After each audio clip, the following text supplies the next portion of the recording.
La gran batalla que se desarrolla en tierras rusas durante la campaña de 1812, hubo otros combates, hubo otras batallas, pero esta desde luego es la que enfrentó a los dos grandes ejércitos que disputan esa campaña en 1812 y que también efectivamente el combate encarnizado durante más de 12 horas o prácticamente 12 horas produjo miles de muertes y bueno, esto lo vamos a ir viendo con detalle. Bueno, vamos a acercarnos a la batalla de Borodino como si tuviéramos un zoom, ¿no? El zoom del historiador, que por otra parte es un instrumento en un sentido metafórico que utilizamos todos los historiadores. Vamos a ir del plano más general y más amplio, ¿no? Hasta el más reducido, que es el que nos va a situar sobre el terreno del propio campo de batalla de Borodino, ¿no? Por lo tanto, para empezar, hay que preguntarse, como es lógico, por las causas de la guerra, ¿no? Las causas de la guerra de 1812, ¿no?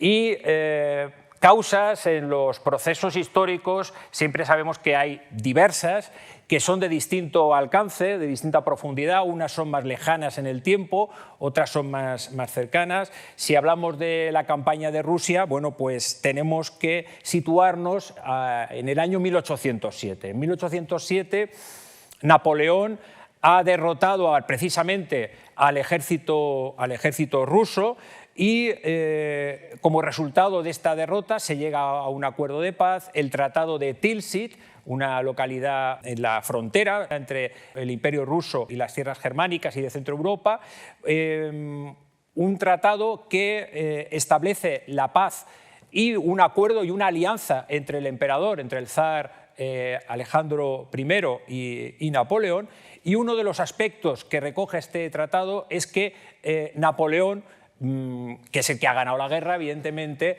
le cercena una parte del territorio al Imperio ruso y crea con él lo que va a llamar el Gran Ducado de Varsovia, ¿no? Polonia había existido como Estado hasta 1795, desapareció, desagregada entre Rusia, Prusia y Austria, y no volverá a ser un Estado independiente y soberano hasta 1918, ¿no? Como saben, tras el final de la Primera Guerra Mundial, ¿no? Bueno, pues los polacos van a agradecer mucho, desde luego, la élite polaca, esta posición de Napoleón, que la hace, que toma esta decisión para debilitar, evidentemente, al Imperio ruso, y a partir de ahí, bueno, pues esta concesión a la que se ve obligada el zar, pues va a ser algo que va a, digamos, a ir sumando poco a poco, pues, la desconfianza hacia Napoleón, ¿no? Hay que tener en cuenta que el Gran Ducado de Varsovia, que va a quedar, el zar no permite que sea llamado reino, y además Napoleón, para no enfrentarse más con el que ahora es su aliado, decide poner el Gran Ducado bajo el control del rey de Sajonia, ¿no? Bueno, pues hay que tener en cuenta que esta entidad reunía a cerca de 7 millones de personas, que Rusia va a ver amenazada su régimen político, ¿no? Por lo que podía ser la llegada, por ejemplo, del Código Civil napoleónico al Ducado de Varsovia, que suponía, entre otras cosas, la abolición de la servidumbre, y evidentemente la mayoría católica del Gran Ducado de Varsovia era algo que siempre iba a molestar, ¿no? a la mayoritaria ortodoxa, ¿no? Desde el punto de vista de la religión, madre Rusia, ¿no? Desde luego, este cuadro que he puesto de Pezka, que es de 1810 y se llama Alegoría Napoleónica, me parece interesante porque precisamente muestra a la que fue amante de la princesa polaca María Walewska, que está sosteniendo a Polonia, pues no sé si dormida o en fin, o en un estado, desde luego, no postrada, evidentemente, como se ve físicamente, con el escudo aquí a sus pies, ¿no? Y detrás, con una de las diosas de la mitología romana, Hécate, que tenía muchos atributos, pero uno de ellos era la de ser protectora, ¿no? La de actuar como protectora, ¿no? Con una simbología que quiere reflejar la protección que los polacos piden o creen que van a recibir de Napoleón a partir de la creación de esta entidad que queda fuera del control del imperio ruso. Desde luego, en Rusia había una ambivalencia a partir del año 8, del año 9, el año 10 hacia Francia, ¿no? Porque por un lado una buena parte de la élite pues, se podía considerar afrancesada en cuanto a que hablaban el francés, eran seguidores de la cultura francesa. Una parte de ellos formaban parte de logias masónicas y frente a esto también había un rechazo por las derrotas militares que habían sufrido los rusos en 1805 y 1807 y por los valores tradicionales y conservadores propios de la religión ortodoxa que era mayoritaria en Rusia.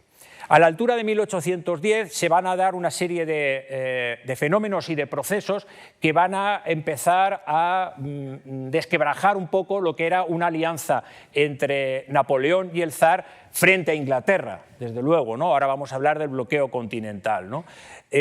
Por un lado, Napoleón decide anexionarse Roma y apresar al Papa, puesto que tampoco se mostraba muy partidario de colaborar con el emperador francés.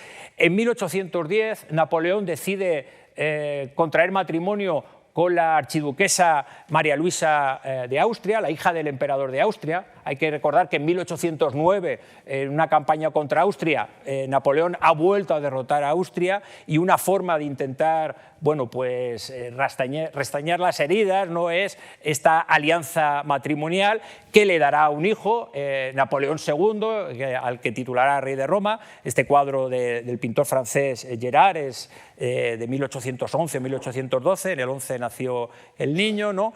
Y también, por otra parte, desde el punto de vista de la geopolítica, en el reino de Suecia, un mariscal de Napoleón va a convertirse en el heredero del trono, el mariscal Bernadotte, ¿no? Y va a pasar a controlar la zona de Pomerania, ¿no? Una zona del norte de la costa del Báltico, en territorio germano, y por lo tanto, bueno, pues, son una serie de elementos que tienden a distanciar, ¿no?, a Francia de Rusia, ¿no? Aparte de que, desde el punto de vista matrimonial, hay que recordar que inicialmente Napoleón quiso reforzar la alianza que en 1807 había firmado con el zar, pidiéndole matrimonio con alguna de las hermanas del zar, pero esto no se llega a fraguar, ¿no? Y al final la decisión de Napoleón de girar o de virar hacia Austria le va a sentar mal al propio zar, ¿no? El tercer elemento, desde luego, sin duda, es el económico, ¿no? El bloqueo continental. Como pueden ver en este mapa, pues toda la línea de color azul marca los países, los estados en los que imperaba el bloqueo continental, que era un bloqueo, una negativa, a una prohibición a comerciar con Inglaterra en las dos direcciones, ¿no? Y por lo tanto, bueno, tras la paz de Tilsit se incorpora el Imperio ruso, pero según van transcurriendo los años, Rusia, que tenía una importante actividad comercial con Gran Bretaña, la madera para la madera rusa y el grano para Inglaterra, para la construcción naval, para el abastecimiento de la población, pues se va a ver perjudicado cada vez más, porque Napoleón ofrece sus propios productos, pero no con los mismos precios, evidentemente, que podía ofrecer Gran Bretaña, ¿no? Por lo tanto, esta exigencia de mantener el bloqueo continental, que va a ir en contra de los intereses de Rusia, pues va a ir tensionando la situación a medida que pasa el tiempo, ¿no? Y estamos en 1811. Este año, además, se produce Napoleón, bueno, como sabemos, era insaciable, ¿no?, en cuanto al control de los distintos territorios y países en Europa, ¿no? Va a proceder a anexionarse el ducado de Oldenburg en la zona costera también del Báltico, en las ciudades de Lübeck y de Bremen, que resulta que estaban bajo titularidad y soberanía del cuñado del zar, con lo que otra acción que tampoco le va a resultar simpática a Alejandro I, que por otra parte, viendo que esa alianza con Napoleón no le está produciendo más que sinsabores y, desde luego, un descontento creciente, ¿no?, entre la élite rusa, pues decide iniciar un acercamiento hacia la corte de Viena, hacia Austria, para una posible alianza contra Napoleón, ¿no?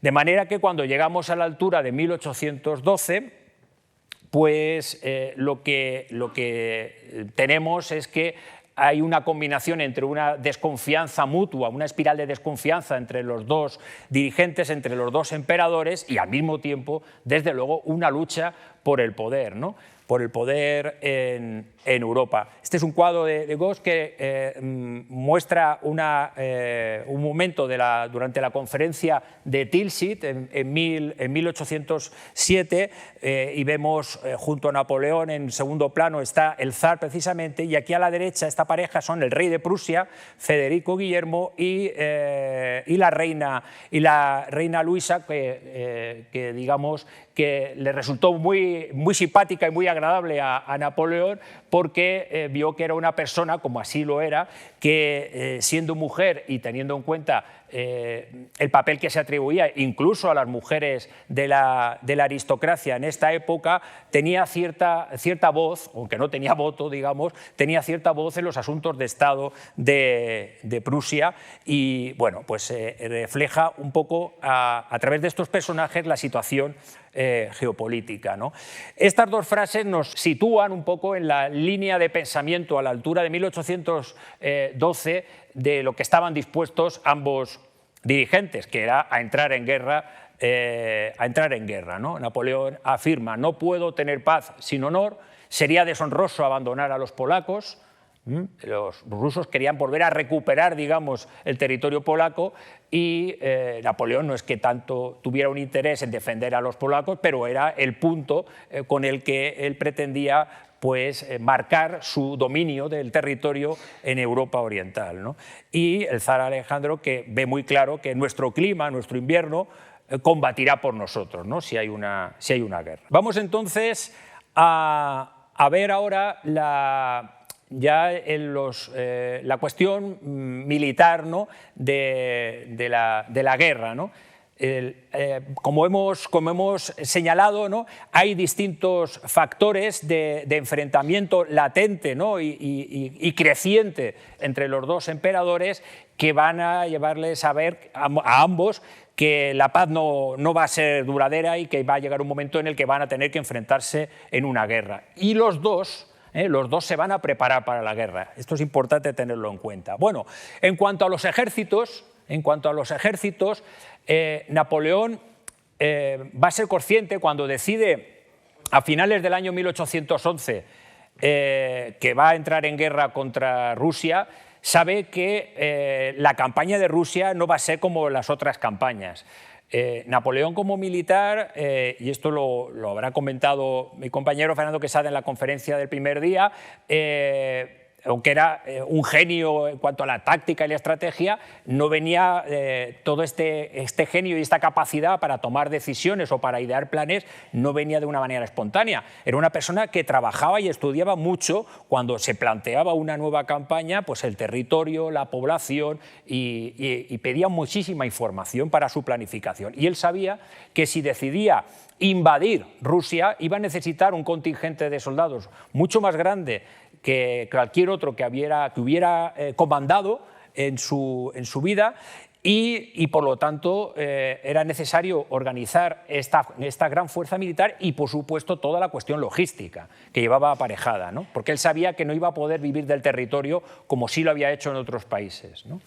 Bueno, la Grande Armée es el nombre que recibe el ejército de Napoleón, que realmente era el nombre que se daba al cuerpo central del ejército que comandaba el propio Napoleón. Bueno, pues aquí sirve ya para denominar al conjunto de los ejércitos, ¿no?, que van a conformar esta gran armada, ¿no?, en el sentido cuantitativo del término. He puesto aquí unas ilustraciones en el lado de la izquierda, de soldados franceses de la Guardia Imperial, una mujer, una vivandière o cantinière, porque hay que recordar o hay que tener en cuenta que con los ejércitos marchaban también civiles y marchaban mujeres, ¿no?, que servían en los regimientos y que ayudaban en los regimientos, ¿no? Y a la derecha unas imágenes de unos uniformes, en este caso de soldados polacos. La mitad del ejército, bueno, la cifra de 550.000 es una cifra aproximada, porque si vamos a distintos trabajos e historiografía sobre la campaña de Rusia, bueno, pues podemos encontrar cifras muy dispares, ¿no? Es una cifra aproximada, pero lo que sí es cierto es que la mitad de esa gran armée eran soldados franceses y la otra mitad eran soldados que procedían de muy distintos sitios, ¿no? Los polacos suponían el contingente más numeroso por detrás de los franceses, porque eran los primeros interesados en intentar mantener esa autonomía, podríamos decir, entre comillas, el término autonomía evidentemente es actual, ¿no?, que habían logrado con el Gran Ducado de Varsovia, pero también los austríacos, bávaros, prusianos, italianos del Reino de Italia, de una entidad política que se llamaba Reino de Italia, y holandeses, daneses, napolitanos y españoles. De esos vamos a hablar ahora enseguida, del pequeño grupo de españoles que también formó parte de la Gran Armée, ¿no? En cuanto al ejército ruso, pues se estima que tenía unos 400.000 soldados efectivos, aunque la mitad eran soldados, digamos, en regimientos regulares, y la otra mitad formaban parte de las milicias, ¿no?, que se organizaban en las grandes ciudades y, por lo tanto, con un nivel de formación militar mucho menor, ¿no? Es interesante señalar algunas características del ejército ruso, porque en el caso de los oficiales, a diferencia del ejército francés, de esto ya les han hablado, la mayor parte, el 90% aproximadamente, eran aristócratas. La mayor parte de ellos no eran ni mucho menos ricos ni grandes propietarios, sino que tenían pequeñas propiedades o no tenían apenas nada y vivían, por lo tanto, de la paga del ejército. Y algo significativo es que la experiencia militar y la formación militar de la mayor parte de los oficiales era muy baja. Solo el 30% habían tenido o habían recibido algún tipo de formación militar. En cuanto a los soldados, algunas características que podemos señalar. Bueno, en Rusia, como régimen absolutista, existía la servidumbre y, por lo tanto, la mayor parte de los soldados, todos los soldados eran siervos, la mayor parte de la población eran siervos sometidos al dictado de sus señores, aunque los siervos que iban al ejército eran enviados, digamos, por sus respectivos señores, que siempre se desprendían de aquellos que consideraban menos útiles para el trabajo del campo, con lo que físicamente pues no van a ser siempre los hombres más capaces en principio, ¿no? El servicio militar, como ven, era de larguísima duración. La estatura mínima, bueno, la estatura media en esta época iba en esas dimensiones, unos 50, unos 60, unos 65, unos 70, eran personas ya verdaderamente altas, ¿no? Y el general Barclay de Tolly, que es uno de los grandes generales del ejército ruso y el que va a comandar inicialmente el ejército ruso, tras la derrota de 1807 decidió introducir una serie de cambios y una serie de reformas en el ejército ruso con el fin de intentar mejorarlo. Una de ellas era reducir la durísima disciplina que se basaba siempre en castigos corporales sobre los soldados, ¿no? Bueno, queda hablar de la caballería, porque si en algo destacaba el ejército ruso era porque, en comparación con otros ejércitos, tenía un porcentaje de caballería mayor, de tropas montadas, y contaba además con una unidad que podríamos decir de caballería ligera, es decir, con un armamento ligero y con los caballos más veloces, que eran los cosacos, ¿no? De larga tradición en Rusia, y precisamente la ilustración de la derecha nos muestra pues, la vestimenta, en algún caso, y el uniforme en otro, de algunas de estas unidades de cosacos que procedían de distintas regiones de Rusia. Bueno, y vamos entonces ya a entrar en la campaña. Hemos dicho que Napoleón decide entrar en guerra con Rusia pues, a finales del 11, a comienzos del 12. Desde ese momento empieza a reunir tropas en los territorios alemanes, ¿no? Al mismo tiempo va dando órdenes para que se vayan creando depósitos de suministros, trenes de suministros y toda la logística y toda la intendencia que es necesaria para una campaña de esta envergadura. Fíjense que desde la línea negra marca la frontera, ¿verdad?, entre el imperio ruso y las zonas bajo control de Napoleón, de territorios anteriormente prusianos, polacos y demás, ¿no? El frente era aproximadamente de norte a sur de unos 600 kilómetros. De unos 600 kilómetros, ¿no? Bueno, pues esto lo va preparando. Los rusos, pensemos que también tenían sus planes porque también veían venir la guerra. Y de hecho, durante mucho tiempo, en el año 11, incluso a comienzos del 12, el zar Alejandro, y siguiendo las propuestas de Barclay y de otros generales, planteaba llevar a cabo una guerra ofensiva. Es decir, no esperar a Napoleón o empezar a retroceder según avanzase Napoleón, sino invadir, sino cruzar el Niemen en la otra dirección, cruzar el Niemen hacia el oeste, invadir lo que era el Gran Ducado de Varsovia y llevar a cabo una guerra ofensiva. Ese plan al final se desechará, ahora lo comentaré, ¿no? Bueno, como pueden ver, la disposición de los efectivos, la invasión comienza el 23 de junio. El 23 de junio decide Napoleón, con el cuerpo principal que dirigía él personalmente, que es esta zona, ¿no?, unos 200.000 soldados, cruzar en esta zona, en Kaunas, Kovno es Kaunas, y dirigirse a Vilnius, y intentar llevar a cabo un choque decisivo contra el principal ejército ruso, que era este que comandaba Barclay de Tolly, que era el que estaba al frente de todo el ejército ruso, ¿no?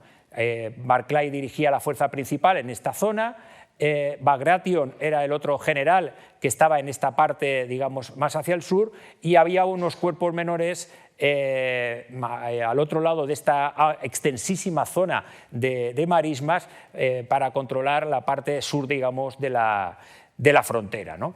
Para Napoleón, la justificación, como hemos visto por su otra frase, era que la Segunda Guerra Polaca, la primera él consideraba que había sido la de 1807, había comenzado, ¿no? Y por lo tanto, pues había que intentar derrotar lo antes posible, porque sabía que el tiempo iba a jugar en contra, y no tanto por la cuestión del invierno, sino por la cuestión de los suministros y del mantenimiento de un contingente militar tan numeroso, ¿no? Por el lado ruso, uno de los generales afirmaba que la integridad del imperio reside en la integridad del ejército, es decir, que lo importante era intentar mantener no tanto el territorio, sino al ejército, y buscar la ocasión para tener una batalla que fuese decisiva y en la que, lógicamente, se derrotase a Napoleón, ¿no? Como les decía, se manejaron distintos planes, ¿no?, para llevar a cabo la guerra contra Napoleón. Una ofensiva preventiva, precisamente, atacando en el Ducado de Varsovia. El plan Fuel, no lo he puesto en orden, el plan Fuel de un militar prusiano. Cuando Prusia fue derrotada en 1806, muchos militares prusianos dejaron el ejército y marcharon al ejército ruso. Entonces, el ejército ruso en esta época contaba con muchos oficiales, muchos de ellos asesores prusianos, ¿no? El plan Fuel era precisamente un plan que planteaba una ofensiva con la idea de intentar copar al ejército de Napoleón, o bien justo al otro lado de la frontera, o en el momento en el que la cruzase, pero siempre con la idea de intentar derrotarlo, ¿no? Y, por otro lado, que es lo que al final va a primar cuando Barclay de Tolly piense que que con el contingente tan grande que lleva Napoleón a su mando es demasiado arriesgado plantear una batalla ya en suelo ruso, el irse retirando, ¿no? Por un lado se planteaba el ejemplo español. ¿Qué era el ejemplo español? Pues el ejemplo de la guerra de guerrillas, también de la tierra quemada y el ejemplo de no dar una batalla frontal frente a un ejército como el de Napoleón, ¿no? Al menos hasta la frontera natural o hasta el espacio natural que marcaba el río Duina Occidental, que como ven está en esta zona que señalo, ¿no? Que desemboca a la altura de Riga y tiene todo este recorrido, ¿no? Bueno, al final pues va a primar este planteamiento y en este otro mapa, vamos a ver ahora a continuación uno más detallado, podemos observar cuáles van a ser los movimientos durante las primeras 10-12 semanas de los distintos cuerpos de ejército. En azul tenemos a los cuerpos de ejército franceses.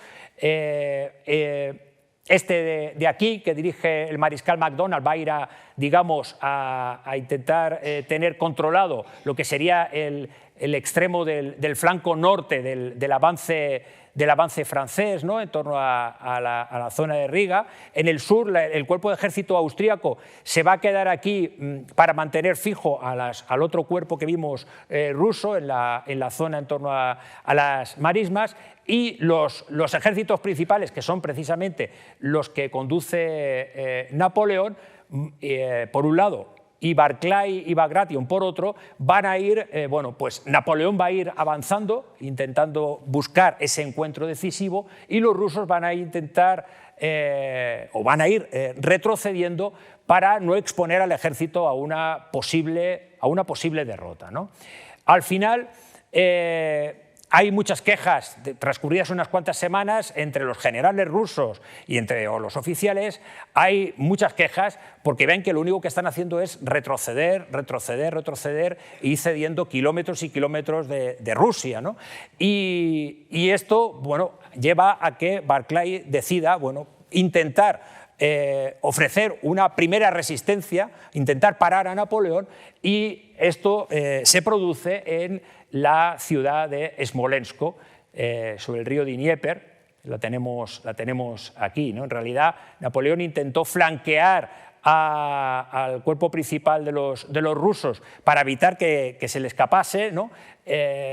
No lo consiguió del todo, y al final pues, no se produjo en Smolensk una batalla entre los días 15 y 18 de agosto, que supuso la destrucción absoluta de la ciudad, una ciudad que tenía 15.000 habitantes, para la época era una ciudad que no era pequeña, y se produjeron unas 10.000 bajas entre tanto francesas como rusas. Cuando se habla de bajas militares se refiere a los muertos, a los heridos, también a los desaparecidos, ¿no? Todo esto son bajas. Al final, el descontento de los generales y del establishment militar, y también del zar Alejandro, con la política de continua retirada de Barclay de Tolly, llevó al relevo de este general y colocaron en su lugar al muy veterano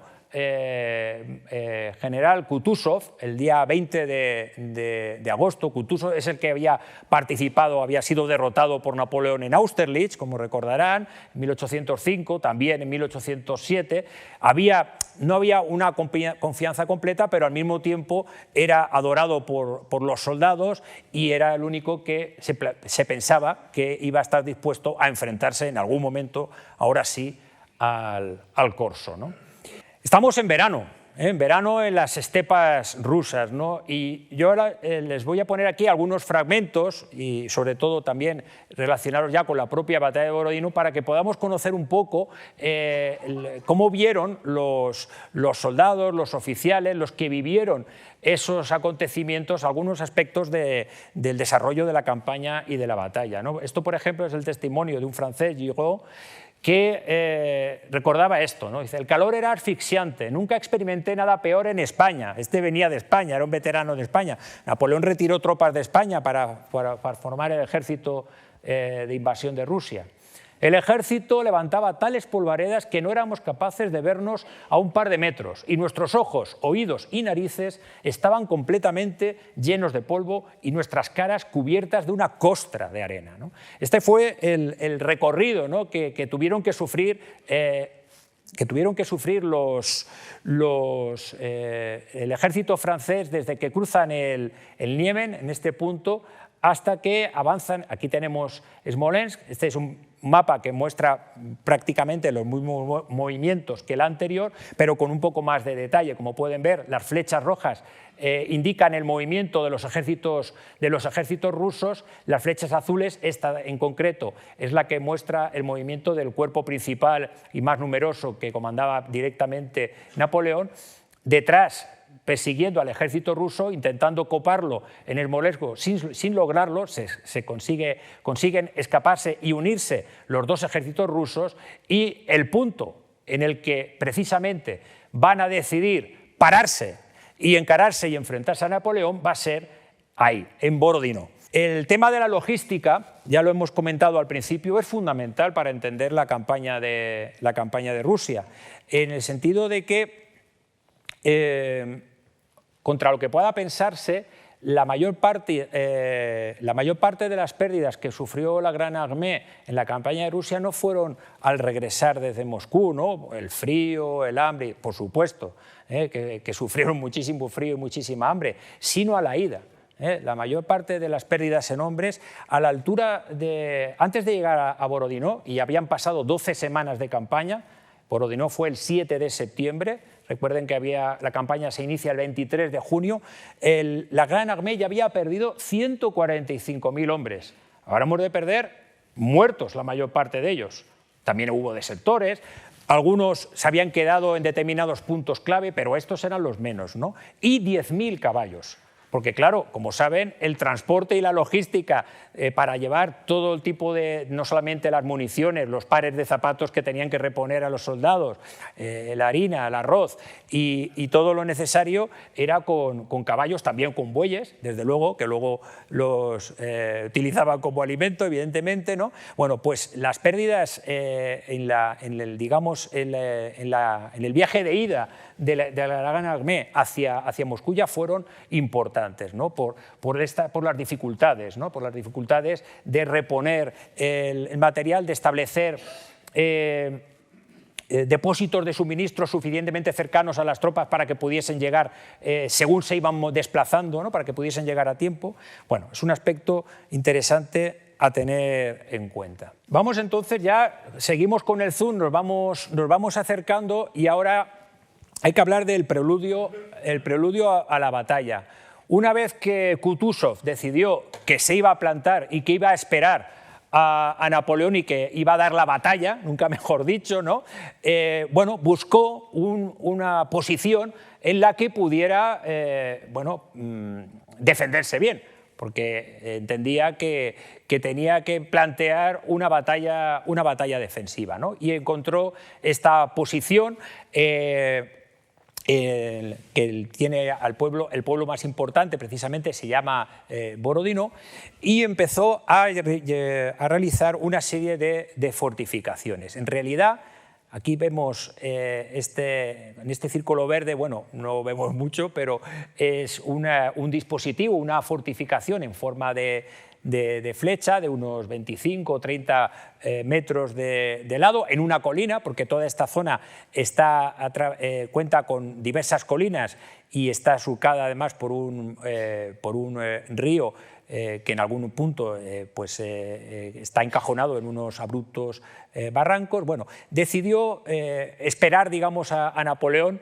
en esta posición, ¿no? En la línea verde nos marca la disposición del ejército ruso el 5 de septiembre, ¿no? Sebardino es el nombre del pueblo, de la aldea, ¿no?, que hay en este punto y que tenía este reducto, ¿no?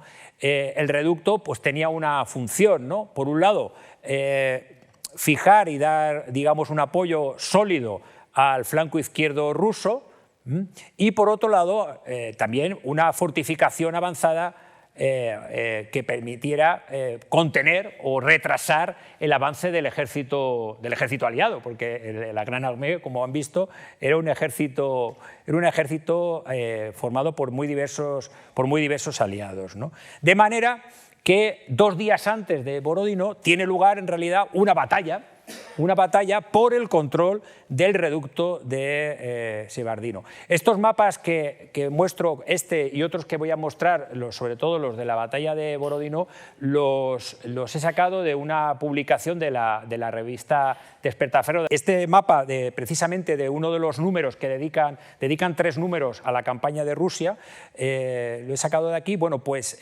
tenemos justo en el centro el reducto de Sebardino, en torno a lo cual se va a librar un combate verdaderamente importante a lo largo de ese día, ¿no? Entre los franceses, que reúnen unos 35.000 hombres y 190 cañones, la C en este caso se refiere a cañones, y los rusos que se enfrentan con un contingente algo menor. Para no extenderme, evidentemente, pongo aquí únicamente las notas fundamentales para entender el desarrollo de este combate o de esta batalla que tiene lugar el día 5, ¿no? Los franceses, como ven, tienen estos rectángulos que tienen una franja diagonal, que son mitad blancos, mitad azules, representan unidades de caballería, y los otros unidades de infantería, ¿no? Los franceses tienen un mayor contingente de caballería, aunque evidentemente los reductos los tenía que tomar, como siempre, el control del territorio lo tiene que hacer la infantería, de manera que una división de soldados franceses, después de un duro combate, va a tomar el reducto a las 7 de la tarde. En esta época amanecía temprano, amanecía pronto, a las 6 o a las 7, pues en cuanto había luz del día empezaban los combates. Por lo tanto, estamos hablando de una batalla que duró muchas horas, ¿no? En la parte sur del dispositivo francés estaban las tropas polacas, era un cuerpo de ejército dirigido precisamente por un mariscal, el mariscal Poniatowski, que era polaco, y los rusos intentaron contener el ataque, por un lado con cargas de caballería pesada, los coraceros, ¿verdad? Eran los jinetes de mayor tamaño que llevaban los caballos más fuertes, ¿no? Y también con tropas de combate de las de mejor calidad, como eran los Jäger, los tiradores y los granaderos, ¿no? en esta zona. Y aquí tenemos un cuadro de Averyanov, precisamente, que muestra una de las características que ya conocen de las batallas de época napoleónica, y son las grandes masas de soldados que, debido al alcance tan corto que tenían las armas de fuego, pues era necesario, y la poca precisión, ¿verdad? Era necesario concentrar las masas de soldados, y además, bueno, llegaba un momento en que el combate era a la bayoneta, ¿no? Y aquí este cuadro nos muestra con mucho realismo y con el volumen y con la masa de soldados que se concentran en unos puntos muy reducidos del terreno, este choque entre la infantería rusa, que está en este lado a la derecha, vemos aquí una de las banderas, ¿verdad?, y la infantería francesa, que está en este lado, en lo que parece en ese momento un ataque o un contraataque colina abajo del Sebardino de los rusos contra los franceses. Bueno, hemos dicho que había soldados españoles en la Grande Armée. Bueno, pues aquí tenemos a uno de esos españoles, una ilustración que aparece precisamente en un artículo de la revista Despertaferro sobre el regimiento José Napoleón. Ahora voy a comentar algún detalle más, que van a participar en este combate. El regimiento José Napoleón lo he marcado aquí en color amarillo, formaba parte de la división Friant, ¿no? Y estaba formado enteramente por españoles, y va a tomar parte en el tramo final del combate, cuando acude en socorro de esta otra unidad, el 111 Regimiento de Línea. El reducto está aquí, en Sebardino, ¿lo ven? El pueblo estaba ya en llamas, esta es la aldea. Acuden en ayuda del 111 y resulta que reciben una carga de los jinetes, de los jinetes rusos, y tienen que defenderse como se defendía la infantería cuando veían venir, si les daba tiempo, a la caballería, que era formar un cuadro, ¿verdad? Formar un cuadro de manera que los caballos no saltaban por encima del cuadro y entonces la caballería no podía arrollarlos, ¿no?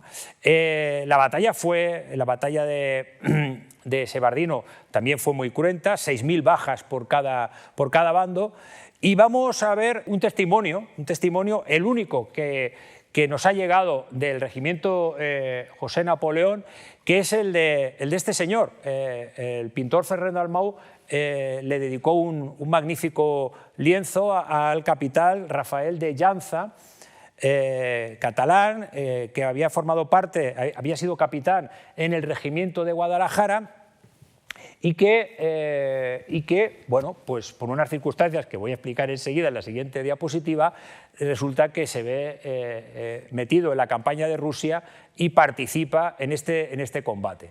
Y esto es un fragmento de sus memorias, ¿no?, que escribió muchos años después de terminada la guerra, eso sí. Mi batallón, era el tercero, formado en cuadro, sostenía avanzado el combate cuando, a las 9:30, ya prácticamente de noche, ¿no?, fue atacado por caballería, que por orden regular debía ser roto y deshecho. Quiere decir que, bueno, que lo normal es que hubieran acabado con nosotros. Tuvo tanta fortuna que una descarga hace retroceder toda esa caballería que, sin duda, a beneficio de la noche, nos creyó más fuertes de lo que éramos.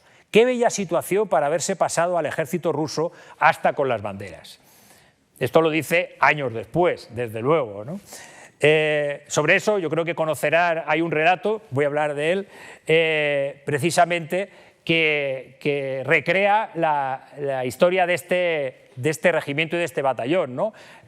Arturo Pérez Reverte publicó precisamente en 1993, yo creo que fue la segunda novela, la primera me parece que fue El Húsar, este relato, que creo que lo publicó por entregas en el diario El País, luego en forma de libro. Yo me lo leí entonces y me lo pasé muy bien, ¿no? Donde cuenta que este regimiento, que le pone el nombre de Regimiento 326, ¿no?, se llamaba José Napoleón, como han visto, pues en efecto participa en la campaña de Rusia y en un momento determinado deciden desertar. Y deciden desertar, pero se lanzan hacia los rusos para decirles nos vamos con vosotros, ¿no? Y Napoleón ve, dice, ¿qué están haciendo los españoles? ¡Qué valientes que son! ¿Qué están haciendo? Están lanzando un ataque contra los rusos. A ver, Murat, mande a su caballería en apoyo de los españoles. Y no, los españoles estaban desertando, en la novela. Hubo deserciones en el regimiento histórico, ¿no?, pero no fue tal y como las cuenta, aunque desde luego es lo divertido y lo muy entretenido del relato es esta historia, ¿no?, y otras muchas más cosas, ¿no?, porque el relato tiene mucho sobre la durísima vida, lógicamente, de los soldados en la guerra siempre, y en este caso en la campaña de Rusia, ¿no? ¿De dónde venían? Pues resulta que en 1807, cuando se firma el Tratado de Fontainebleau, uno de los acuerdos entre el gobierno de España, entre Godoy, ¿no?, y Napoleón, es que España va a enviar un contingente de soldados para controlar Dinamarca, o para ayudar. Dinamarca es aliada de Napoleón, pero para ayudar a controlar los distintos puntos del estrecho de los accesos al Báltico, ¿no? Entonces envía un contingente, creo que eran unos 14.000 soldados al mando del Marqués de la Romana, y allí están cuando estalla la guerra. Cuando estalla la guerra de España contra Napoleón, contra Francia, ahí están los soldados. Entonces, de ser aliados se convierten en enemigos, ¿no? Bueno, una parte de ellos pueden escapar gracias a la ayuda de los británicos en sus barcos, y otros pues caen prisioneros. Bueno, y entonces Napoleón les dijo, bueno, podéis iros a la cárcel y pudriros, o podéis poneros al servicio, a mi servicio. Bueno, pues unos 4.000 decidieron ponerse al servicio de Napoleón y se formaron 4 batallones y le dieron este nombre al regimiento, José Napoleón, ¿no?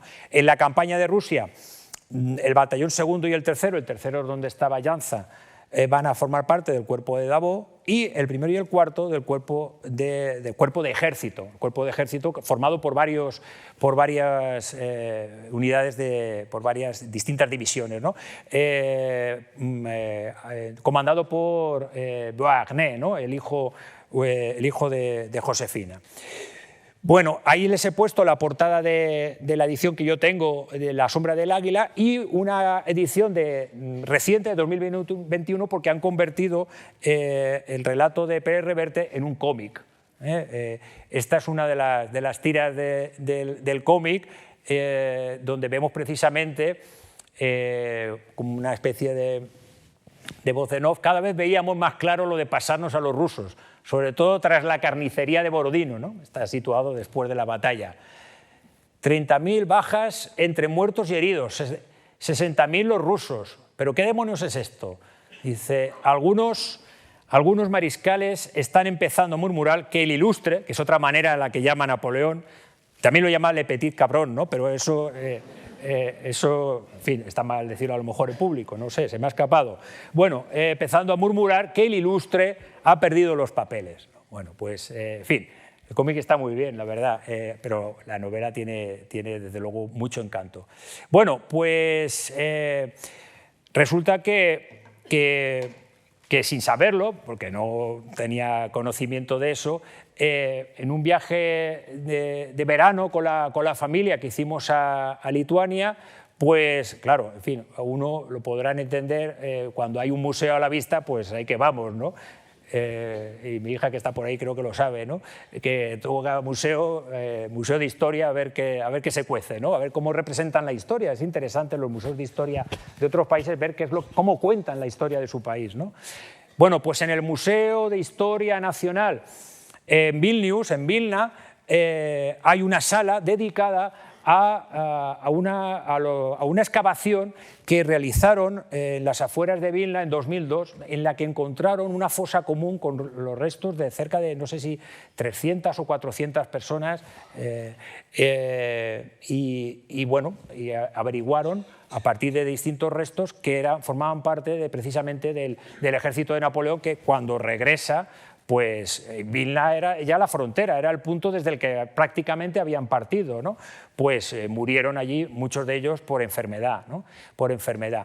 Y entre los restos que apareció la placa que tienen ahí a la derecha, que es la placa que llevaba el sacó, es decir, el gorro, los soldados, ¿no? Con la J y la N, José Napoleón, era la placa de lo que llevaban los soldados del regimiento José Napoleón. Así que sabemos que un españolito se quedó en Vilna, seguramente. Al final, de los 4.000 soldados españoles que cruzaron el Niemen, solo regresaron 300. Es significativo porque fue así en todas las unidades, desde luego, ¿no? Esa es la sala donde están las distintas piezas arqueológicas, o una selección de ellas, ¿no? Bueno, el día 6, en este encuentro de Sebardino, al final los rusos deciden retroceder, los franceses toman el reducto y los rusos deciden retroceder a la posición que ya llevaban preparando unos días, donde ahí sí que estaban dispuestos a defenderse con uñas y dientes, ¿no? Entonces, al día siguiente, que es un día de tensa calma, ¿no? El día que precede a la batalla, bueno, pues en este caso los rusos, también los aliados, ¿no? Pero los rusos, bueno, pues se dedicaron a pensar, a prepararse para la batalla, a prepararse para la muerte, evidentemente, ¿no?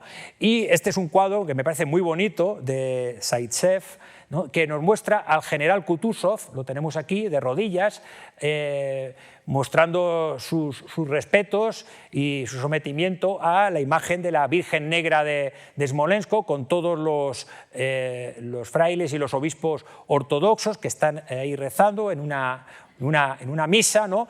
Todos los oficiales también están de rodillas realizando sus plegarias, ¿no? Y que nos habla también de un aspecto fundamental en por qué lucharon, ¿no? ¿Por qué lucharon los rusos en este caso, ¿no? Y no solo lucharon por su tierra y por su zar, sino también por su religión. Lucharon por Dios, ¿no? Por la religión, en este caso por la religión ortodoxa, ¿no? A la derecha he puesto también otra imagen que es un estandarte que llevaban las milicias de Moscú, me parece, con la imagen de San Sergio, y que, bueno, pues no solamente era consuelo espiritual, era algo que les daba valor porque estaban convencidos que la Virgen Negra y San Sergio les iban a dar todo su apoyo en la batalla que iba a tener lugar al día siguiente, ¿no? Esa idea de cruzada religiosa. El campo de batalla, como ya he adelantado, tenía una configuración en principio llana, con algunas colinas, pero de poca altura, de unos 200 metros. Este mapa lo he sacado de un libro que ha publicado precisamente Despetaferro, de Micaverice, sobre la batalla de Borodino. Es un mapa que está muy bien, muy clarito, ¿no? Sobre la topografía del terreno, con el río Colocha al norte, dos carreteras, la antigua de Smolensk y la nueva, o mejor dicho, la nueva es la que va al norte y la vieja es la que va al sur, ¿no? Y en esta zona es donde se iba a producir la batalla, ¿no? Con una extensión aproximada de 6 kilómetros de este a oeste, ¿no? Y 4,5 de norte a sur.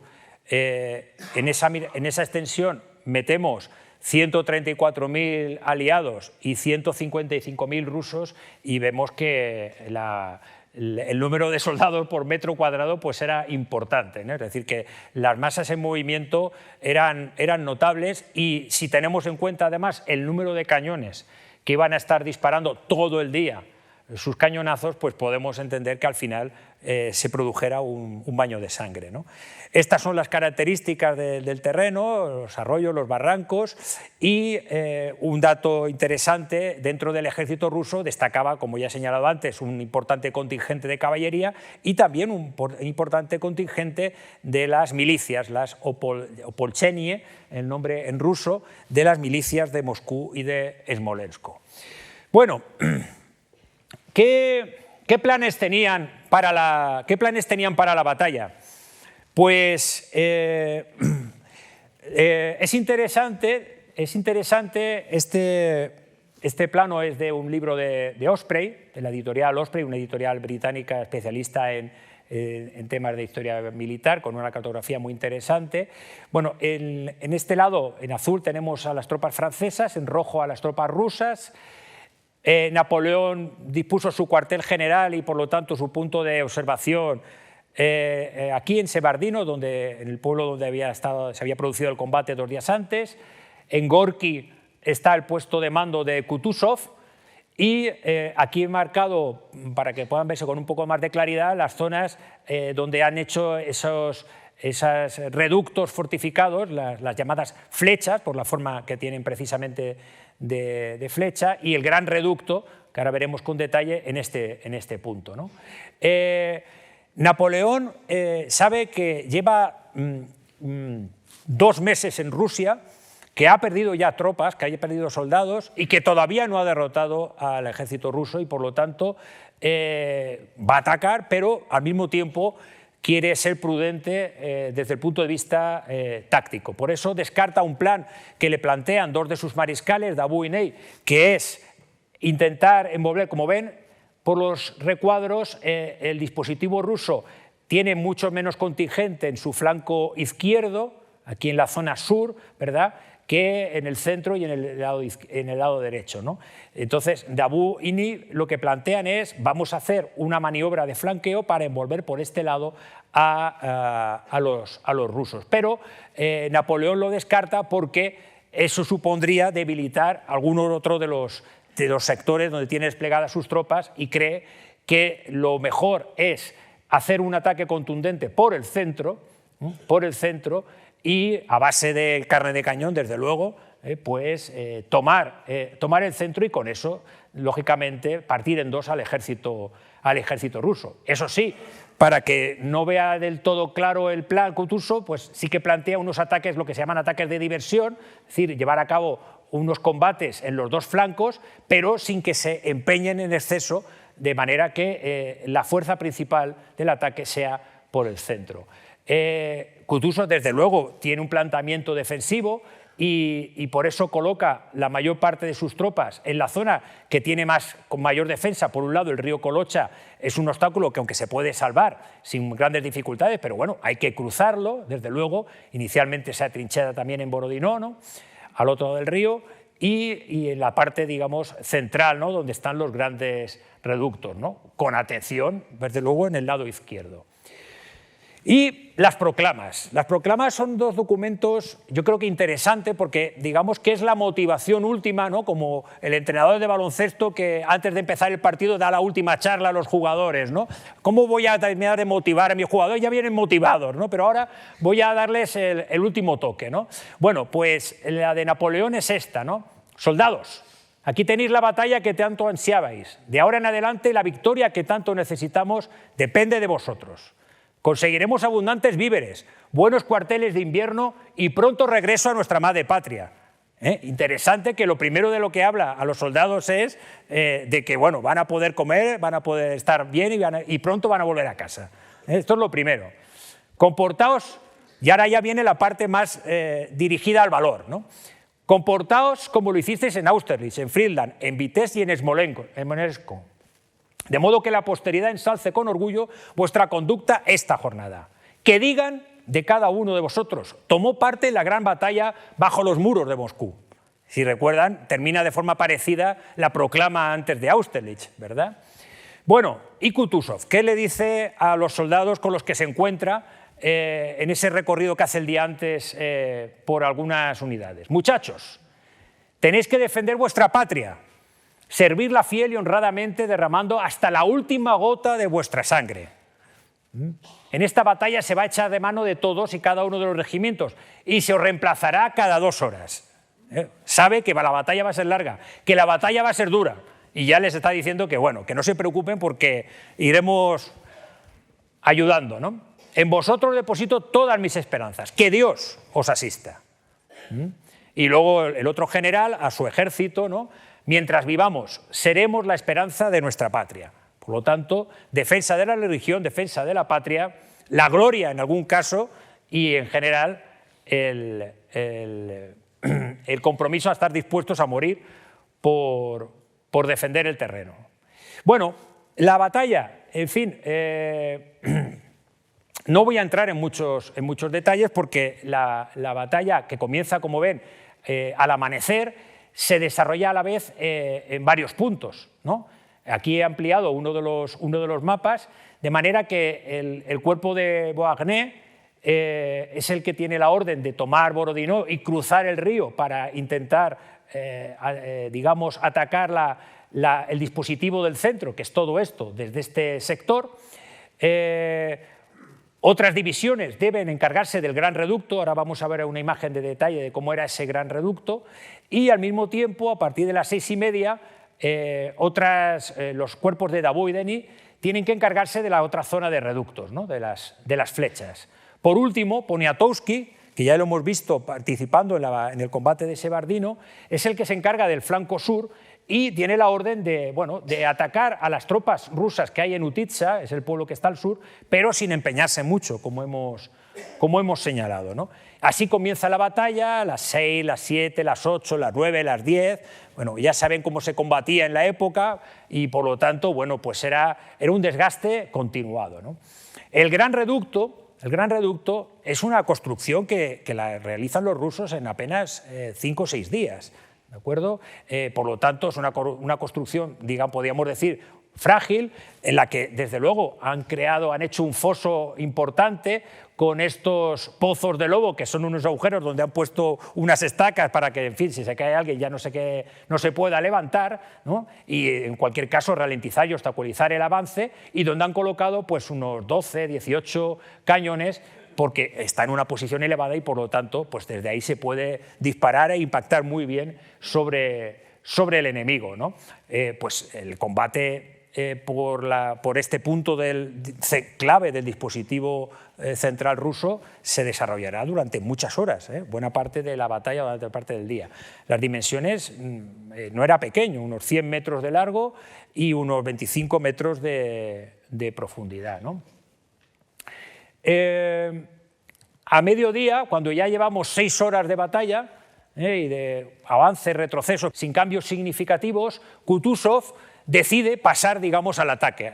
Hasta ese momento han sido los franceses los que han tenido la iniciativa, ¿no?, de avanzar hacia las posiciones rusas. Ahora, Kutuzov, viendo que en principio sus tropas están aguantando, aunque tampoco hay esperanza que lo puedan hacer indefinidamente, pero están aguantando, decide reforzar determinadas posiciones e incluso lanzar algunos ataques. Así plantea un envolvimiento, un flanqueo bastante largo con la caballería de estos generales, Platov y Uvarov, por su flanco más norte.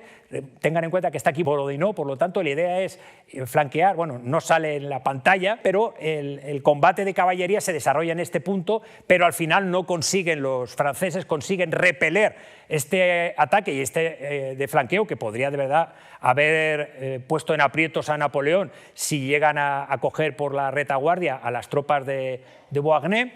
En el centro es donde emplea muchísimas tropas para contener e incluso para rechazar a los franceses del Gran Reducto. El Gran Reducto cambió de manos varias veces a lo largo de la batalla. En combates cuerpo a cuerpo, evidentemente, como no podía ser de otra manera.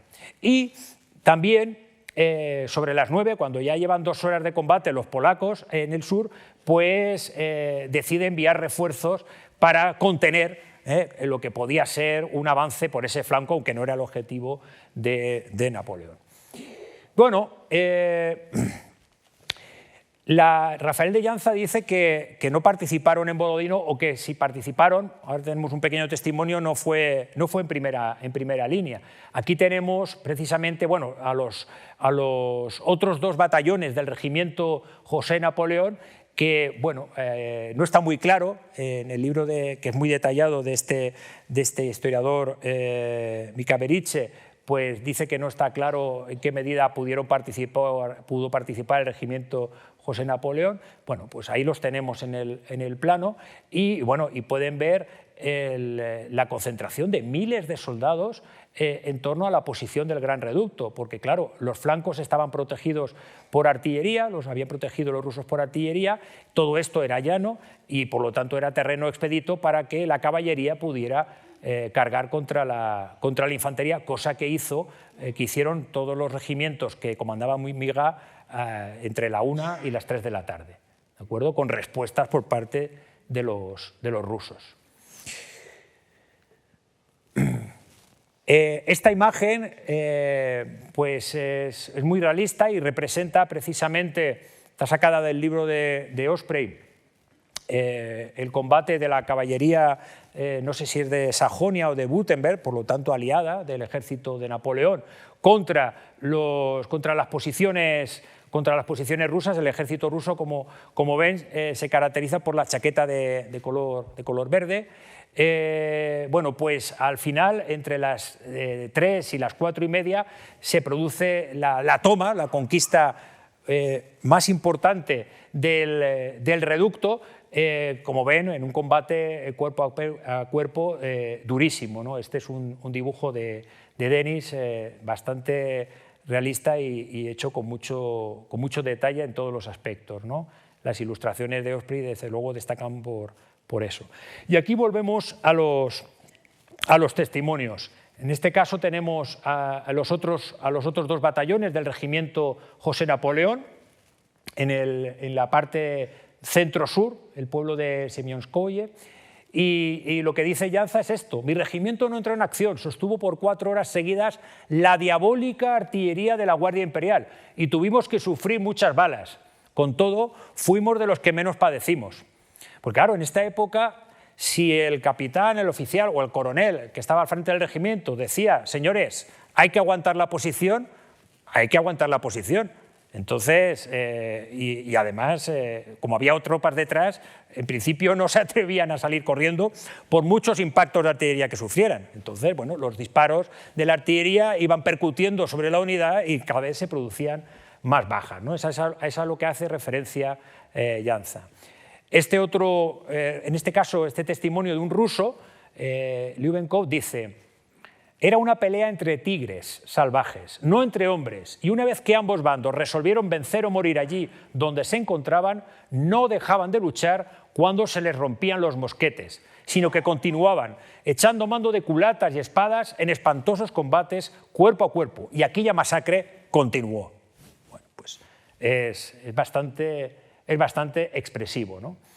Este pueblo, que también era ya un elemento importante, esta aldea, en la parte sur del centro, ¿no? en el centro sur del dispositivo ruso, la toman estos dos regimientos franceses sobre las 15 horas, y llega un momento en que los franceses, después de 12 horas, sobre las 6 de la tarde, han avanzado 1 kilómetro. Desde las posiciones que tenían inicialmente al comienzo de la batalla a las 6 de la mañana han avanzado 1 kilómetro, es decir, han avanzado muy poco. Y los rusos se han parado, los combates se detienen porque están, como pueden imaginarse, agotados físicamente y agotados en general los dos bandos de combatir, de matarse unos a otros, ¿no? Entonces se produce una especie de parón, de tiempo muerto, en la batalla sobre las 6 o las 6:30, y llega un momento en que ya se va a producir, va a anochecer, y los rusos deciden, aprovechando ya la oscuridad, pues ir retrocediendo, ir retirándose. Los franceses no tienen fuerzas en ese momento, y aparte ya sin luz, pues no hay manera de persecución ni con la caballería de ninguna manera, ¿no? Y los franceses no tienen ninguna fuerza tampoco para atacar.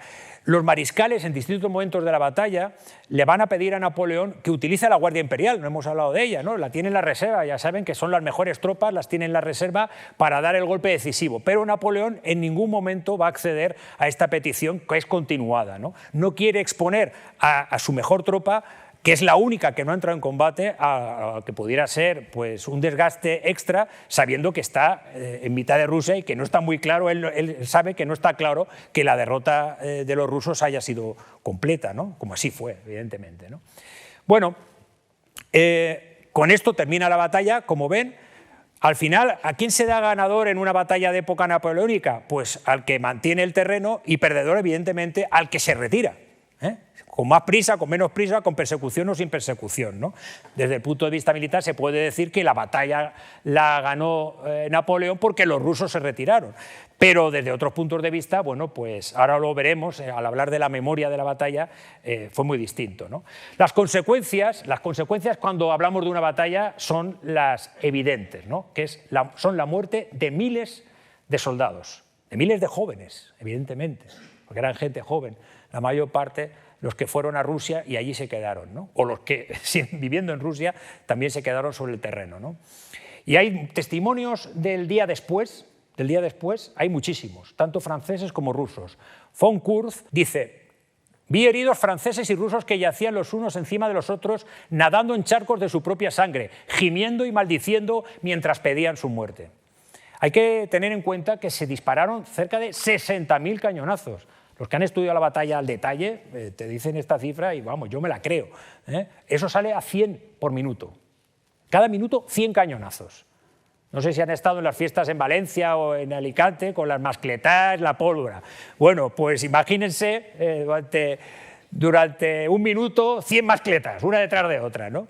Más o menos. Bueno, 65.000 muertos y heridos. Waterloo también sufrió, en Waterloo, ya les comentará Fernando dentro de 2 días, ¿no? Les hablará de Waterloo con detalle.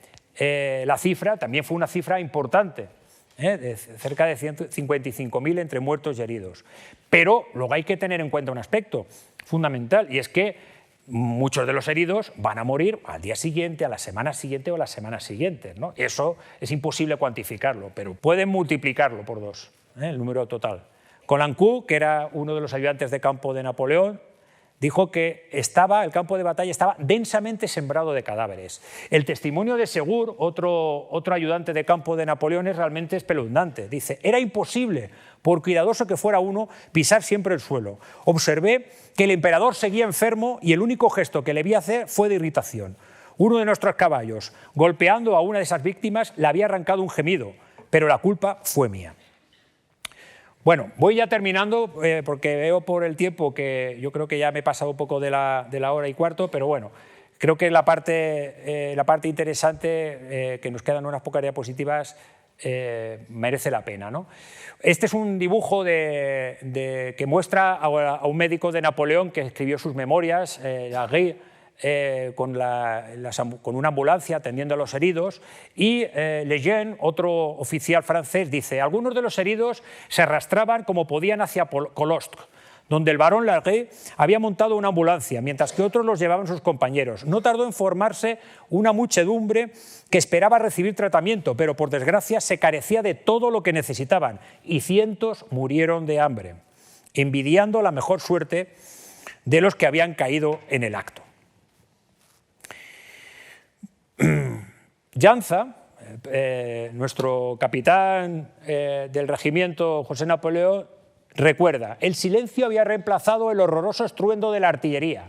Solo se oían los miserables lamentos de tantos miles de hombres a quienes los golpes mortales recibidos habían dejado una débil vida para que sintiesen todo el horror de una muerte lenta. Este grabado lo representa bastante bien, ¿no? Bueno, y luego las reflexiones, porque claro, las memorias se escriben muchos años, normalmente se escriben años después de la guerra, y eso también hay que tenerlo en cuenta, ¿no? En muchos aspectos. Este es el caso de un oficial alemán del ejército ruso, ¿no?, que reflexiona de esta siguiente forma, ¿no? En verdad, Kutuzov no tenía ningún motivo para pedirle a Alejandro que celebrase un Te Deum, porque Kutuzov le dice al zar que han ganado y que hay que celebrar una misa para ello, ¿no?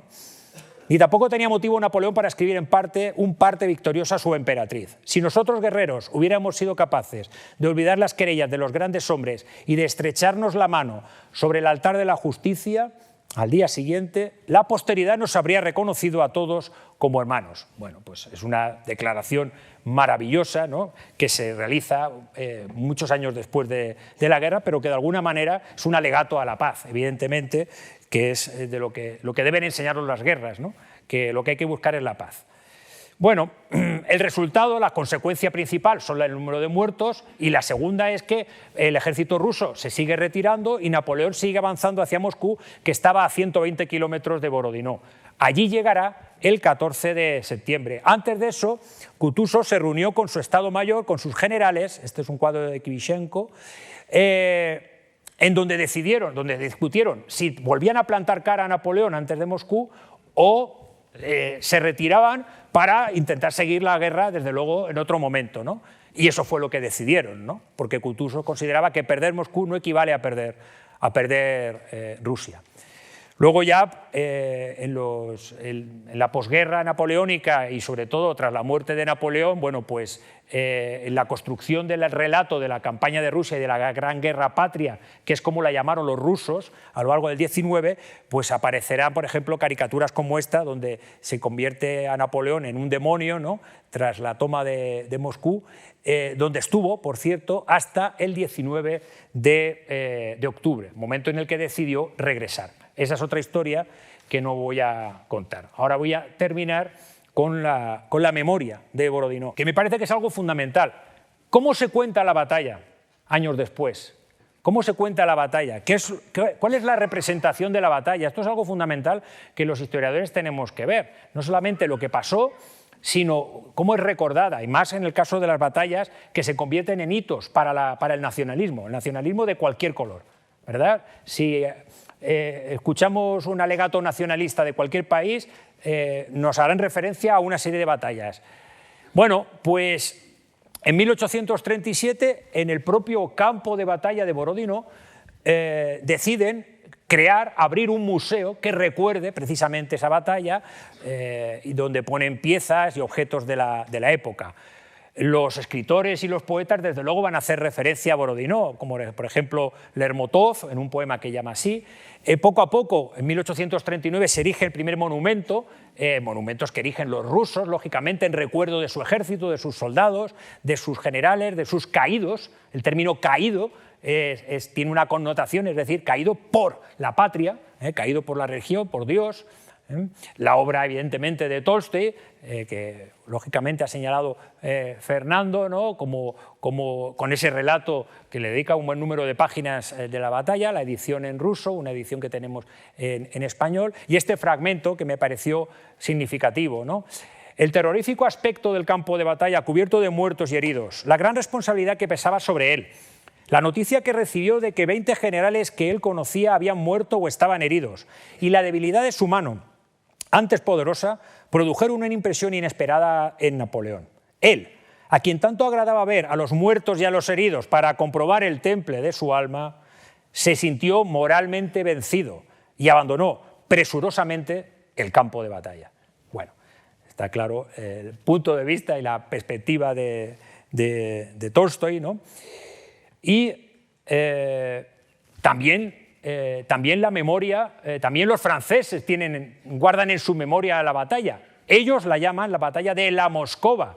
La Moscova, y por ejemplo, Langlois es el autor de una composición, de un panorama con unos dibujos de gran tamaño, ¿no? Aquí muestra un cuadro, ¿no?, de infantería y, por supuesto, el Arco de Triunfo.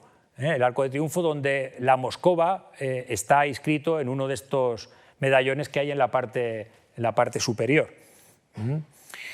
En el centenario, en 1912, en Moscú se va a construir un museo, el Museo Panorama de la Batalla de Borodino. Tiene esa forma circular porque precisamente es una pintura que se puso de moda, un tipo de pintura para mostrar precisamente batallas. En Waterloo también hay uno. Y es una pintura de 360 grados. Puedes recorrer toda la batalla dando la vuelta y observando el panorama, que está lleno de detalles. En la entrada, como ven, una imponente estatua con el general Kutuzov en el pedestal y escoltado pues, por oficiales y por generales del ejército ruso, de lo que ellos llamaron la primera guerra patria, o la guerra patria, la llamaron la guerra patria. Luego la guerra contra Hitler se convirtió en la segunda guerra patria, ¿no? Estas son algunas imágenes del panorama pintado por Goubod del campo de batalla. Otro cuadro que nos muestra a los soldados rusos. En este caso, claro, el panorama es Moscú, es ruso, y por lo tanto lo que vemos son a los soldados rusos en acciones como protagonistas de las acciones. Y ya termino con esta referencia a la memoria más reciente, ¿no? Con motivo del 175 aniversario, la todavía Unión Soviética pues acuñó estas monedas conmemorativas, donde aparece precisamente uno de los monumentos que hay en el campo de batalla, ¿no? Y en el reverso una imagen donde aparecen soldados y civiles en esta combinación de la lucha popular que fue al final la campaña de Rusia, sobre todo cuando regresó el ejército de Napoleón, y lo que fue una derrota militar, en realidad, en la historiografía y desde luego para la política rusa es una victoria moral. En la parte de abajo vemos la recreación histórica que se suele hacer todos los años en el propio campo de batalla, y una imagen del bicentenario donde vemos a Vladimir Putin pues rindiendo honores a los que murieron en esa batalla. Ya sabemos que nacionalismo y guerra, por desgracia, van unidos, van muy pegados, y bueno, es una manera de ver cómo la memoria de la batalla ha llegado hasta la actualidad y sigue presente. Y con eso termino. Así que muchas gracias, espero que lo hayan pasado bien y hasta pronto.